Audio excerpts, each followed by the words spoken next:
6, prevenir? 25. Sim ou não? Sim. Quem acredita que é para curar? Levanta a mão. Vacina não cura ninguém. Vacina é um conceito preventivo.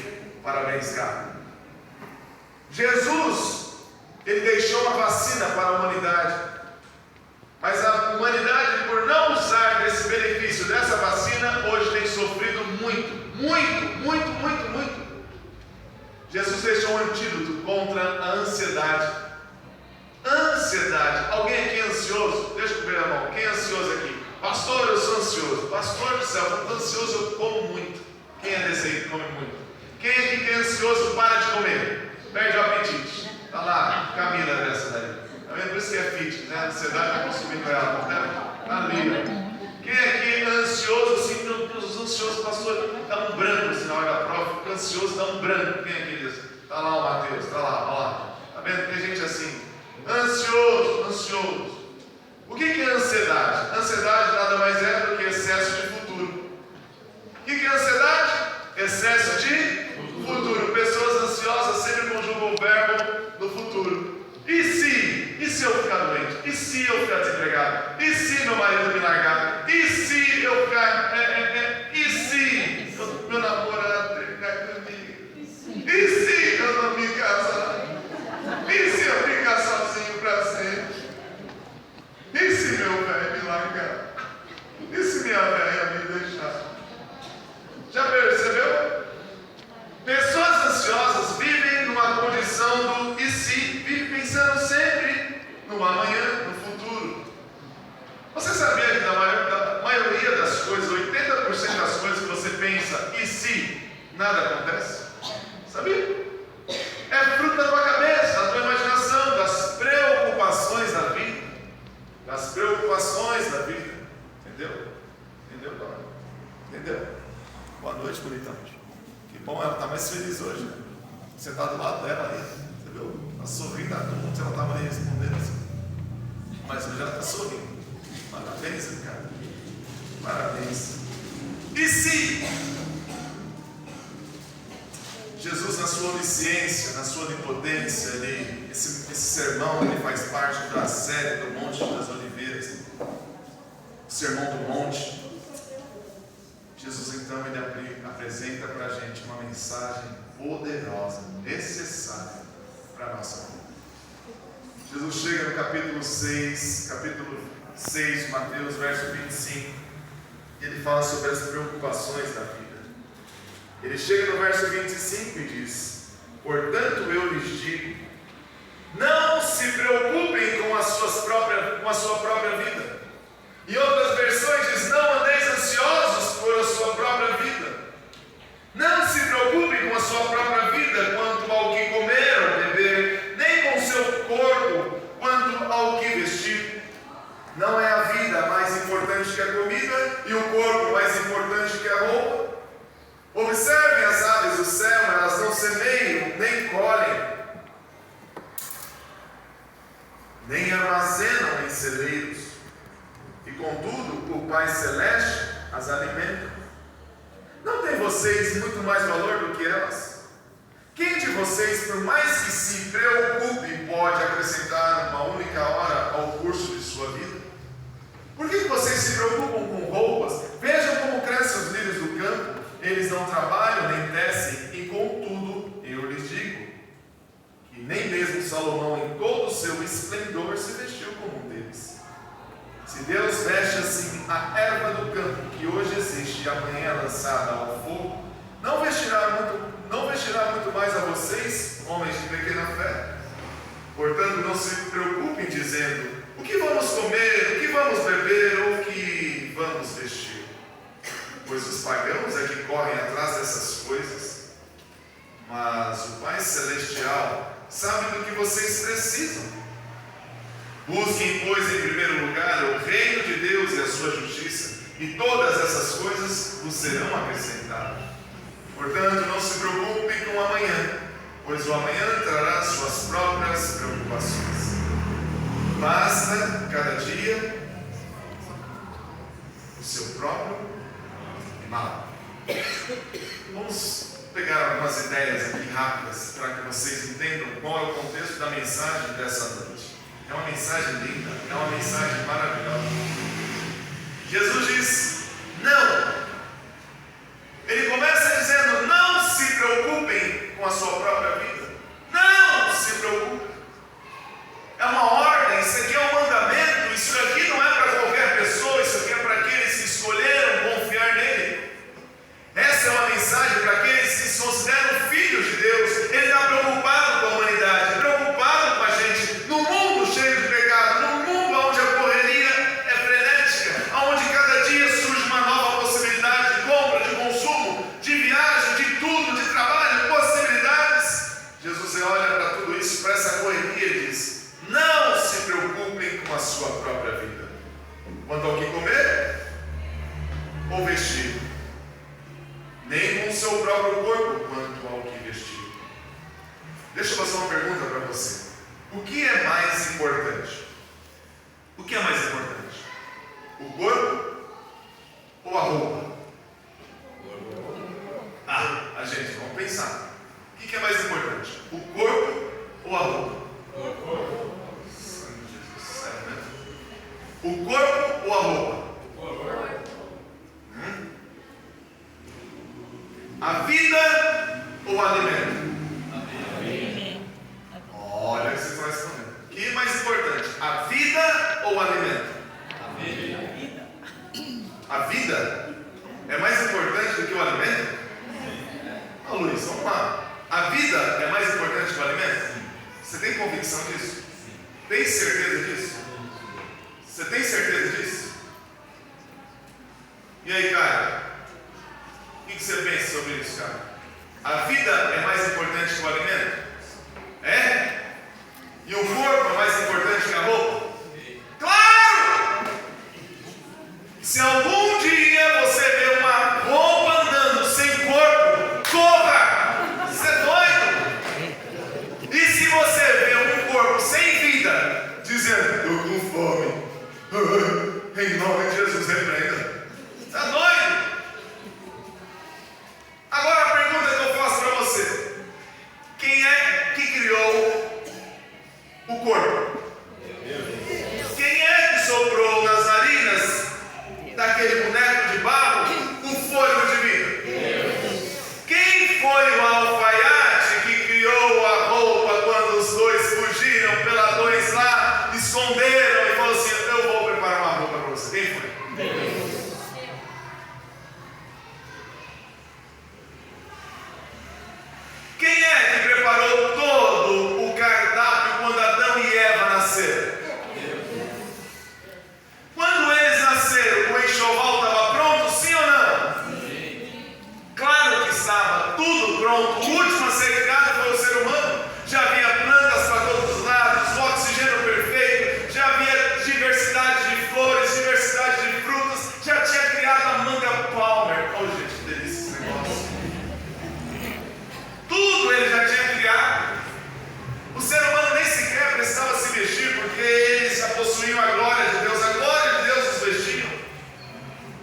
cuida das árvores, não vai cuidar muito mais de você?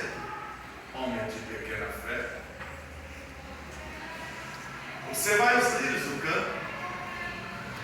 Quando Deus ele olha para os lírios, ele menciona os lírios do campo, ele estava falando de uma florzinha muito linda, muito comum na Palestina, que é uma anema multicolorida. Essa florzinha nascia de manhã, ficava linda, só que à tarde ela puxava por causa do calor e ela morria. Sabe o que as pessoas faziam? Juntavam um monte dessas florzinhas para acender fogo, para assar pão. Essas flores viviam apenas por um dia. Jesus estava dizendo para a humanidade, as aves, as plantas, toda a natureza, elas confiam em mim e elas vivem unicamente por um dia. A maior parte das pessoas, elas são crucificadas entre dois ladrões. O primeiro ladrão são os remorsos do ontem, ficam presos pelo passado, presos pelos erros do passado, presos pelo que as pessoas fizeram no passado. Quando as pessoas estão escravizadas, crucificadas, não saem do lugar porque estão presas no passado, presas às histórias. Nossa, minha mãe, o que ela fez comigo foi injusto, meu pai me abandonou, se eu tivesse isso aqui, nossa, porque eles fizeram comigo na igreja, e são presas no passado. Outro grupo são presos com as preocupações do amanhã, o ontem e o futuro. As preocupações da manhã: será que eu vou ter grana para pagar a minha conta? Será que eu vou passar no vestibular? E se eu vou passar no vestibular? E quando eu me formar, será que vai ter emprego? Será que alguém vai se casar comigo? E se eu estou namorando essa pessoa desistir? E se de repente eu ficar solteiro? E se? E a gente vai vivendo um mundo de preocupações, projetando a nossa vida unicamente para o amanhã.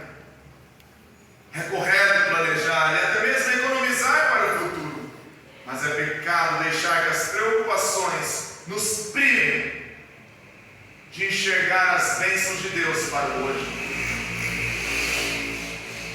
Ellen White tem um texto que ela diz, e essa escritora americana, que nós acreditamos que é uma profetisa dessa igreja, ela diz que Deus não nos concede uma bênção para o amanhã enquanto o amanhã não chega. As bênçãos de Deus, elas são diárias. Para Deus só existe um dia, qual que é? O hoje e o agora. Não é só para Deus, para mim e para você também. Sabe qual é a grande sacada do diabo? Satanás faz com que a gente fique preocupado com o amanhã, deixa que a ansiedade domine nosso coração, começa a projetar na nossa mentalidade que o amanhã é o que importa, o amanhã, fica preso no amanhã, fica preso no passado, e nesse processo todo a gente esquece de viver o quando? O hoje. E sabe qual é a grande sacada do inimigo? É que enquanto ele te prende no passado e no futuro, ele vai te bloqueando para que você não enxergue as bênçãos de Deus para a sua vida quando? Hoje. Um dia eu estava num culto de quarta-feira numa grande igreja, quando de repente eu estava pregando, e antes de pregar eu falei assim: vamos lá, quantos aqui tem um testemunho de uma bênção recebida hoje, um milagre concedido hoje? E naquele culto de quarta-feira, mesmo sendo uma grande igreja, tinha uma média de umas 70 pessoas, e qual foi a minha surpresa? Quando ninguém levantou as mãos, porque não tinha nada para contar das bênçãos de Deus diária. Sabe por quê? Aí eu perguntei: quantos têm um pedido de oração? Porque os pedidos são frutos de preocupações. Pedidos são frutos de angústia, de projeções, de medo, de ajuda. Help me, please. Me salva, me socorra. Eu preciso de ajuda. Nesse dia, Deus derramou de forma abundante milagres extraordinários para cada um de nós. Se os nossos olhos fossem abertos, se nós tivéssemos a visão espiritual, nós perceberíamos claramente o quanto fomos abençoados. Quantos de vocês hoje se vestiram Deixa eu ver as mãos. Alguém se vestiu aqui? Glória a Deus.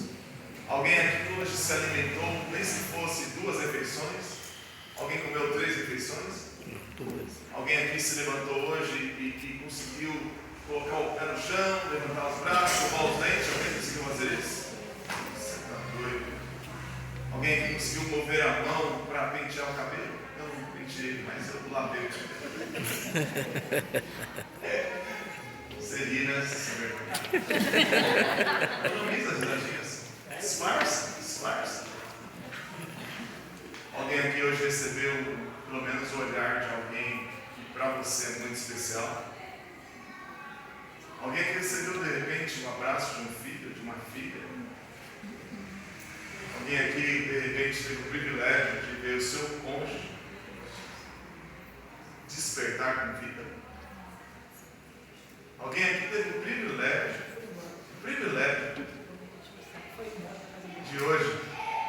de hoje conseguir enxergar o colorido das cores, as roupas, viu pelo menos a letra, o letreiro do ônibus? Esse é o ônibus que eu quero. Alguém conseguiu usar as mãos para escrever hoje aqui? Para digitar? Alguém usou as mãos, os braços para trabalhar?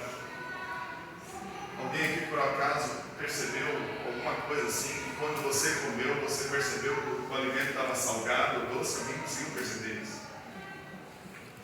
Você nunca talvez parou para agradecer, né? Porque você acha que se levantar, que dormir, acordar, levantar, andar, pegar a escova, escovar os dentes, depois comer, pegar, se vestir, colocar, ir para o trabalho, voltar, para você se tornar algo muito robótico e natural. Por isso você nem abre a boca para agradecer. Mas quando vê o Covid, você perdeu o paladar, talvez. Ora por mim, que eu perdi o paladar. Você nunca nem sequer se lembrou que essa linguinha aqui tem divisão. Um lado sente azedo, o outro é mais doce. Tem um lado do amargo, tem um lado do azedo. Quando você perdeu o olfato, aí você se lembrou da importância do nariz que você tem para sentir o cheiro. Nem se for de carniça, isso tudo é um fator de proteção. Há um mês eu estava na casa da minha mãe e meus irmãos escolheram fazer um sanduíche na churrasqueira.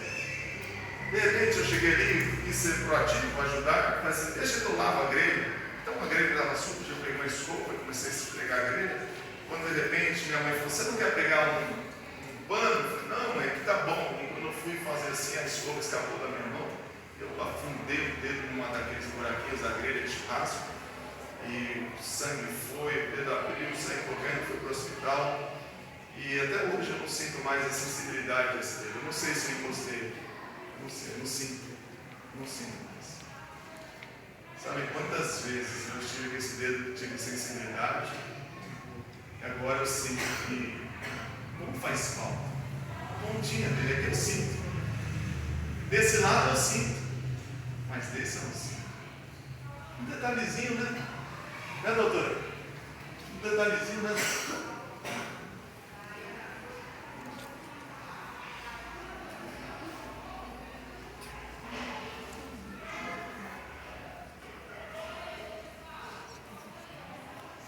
Quando Deus menciona a natureza, as aves do céu, o lírio do campo, Ele está dizendo assim, toda a natureza depende de mim. Amém. Confia em mim. Espera por mim.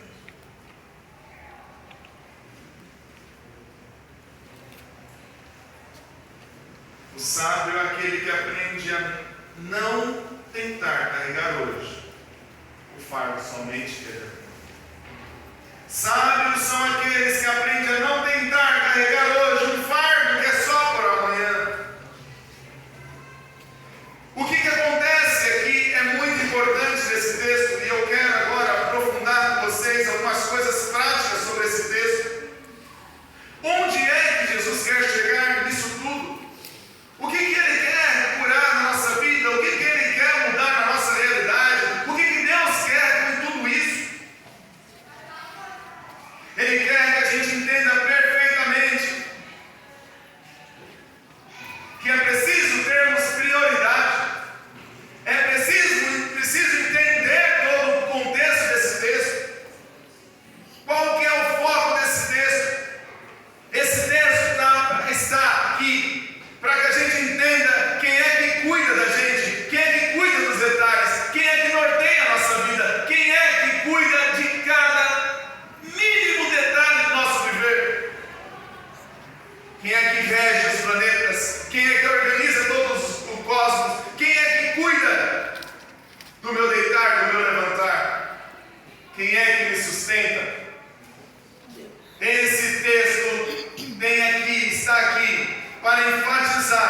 que é o Pai que cuida de cada detalhe. No verso 26 diz: o Pai Celestial as alimenta. Não tem vocês muito mais valor do que elas? Quando a gente lê o verso 30, diz: se Deus veste assim a erva do campo que hoje existe e amanhã lançada no fogo, não vestirá muito mais a vocês, homens de pequena fé? Quando a gente chega no verso 32, diz que são os pagãos que correm atrás dessas coisas, mas o Pai Celestial sabe do que vocês precisam. Busquem, pois, em primeiro lugar o reino de Deus e a sua justiça, e todas essas coisas vos serão acrescentadas. O Pai Celestial. O foco de Jesus é fazer com que a humanidade pare de olhar para si, olhe para o Pai. Olhe para o Pai Celestial. Só que essa palavra Pai talvez te incomoda muito. Essa palavra Pai te incomoda demais. E quando você pensa no Pai Celestial, não tem como você destruir talvez a ideia do Pai que você teve. Pai terreno. E talvez você teve um Pai terreno terrível. Talvez você teve um Pai terreno que prometia as coisas para você e não cumpria. Um Pai que falava assim: olha, eu vou vir no seu aniversário, vou fazer alguma coisa especial. Mas ele falhava. No dia dos pais, você ensaiava na escola para cantar para ele, e de repente nem sequer ele assistia, e você ficava procurando ele, e você cantou demais um monte de pai que não é o seu.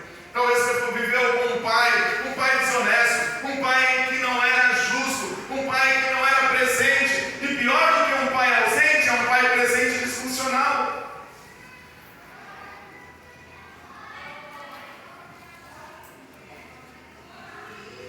Talvez você teve um pai alcoólatra, um pai mentiroso, um pai agressivo, um pai que não se preocupava com você, um pai que deixou faltar o necessário para você.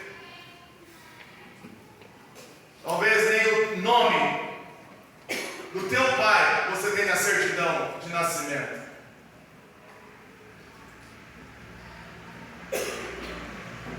Daí, quando nós ouvimos que o Pai Celeste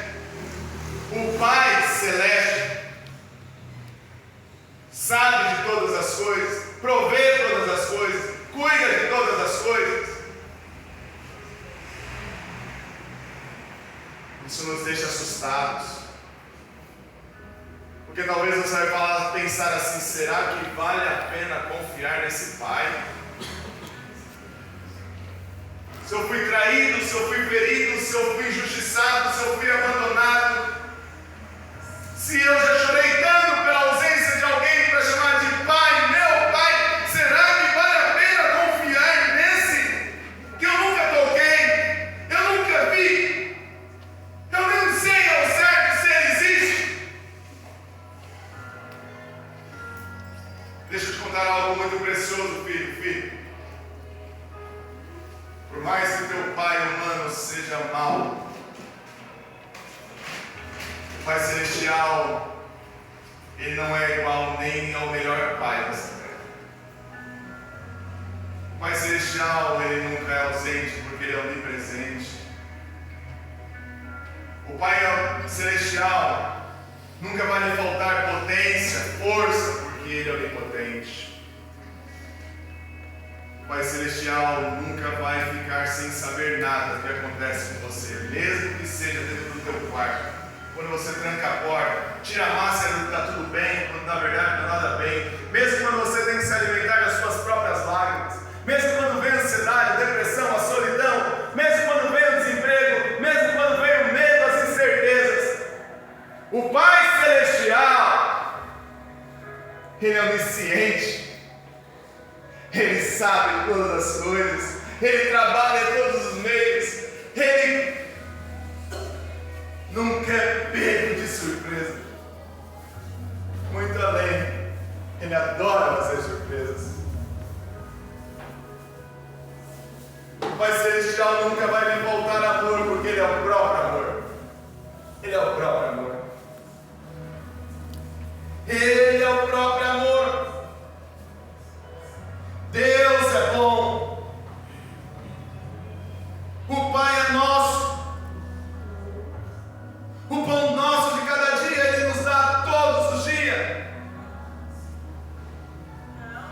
Talvez você fique pensando, vale a pena confiar?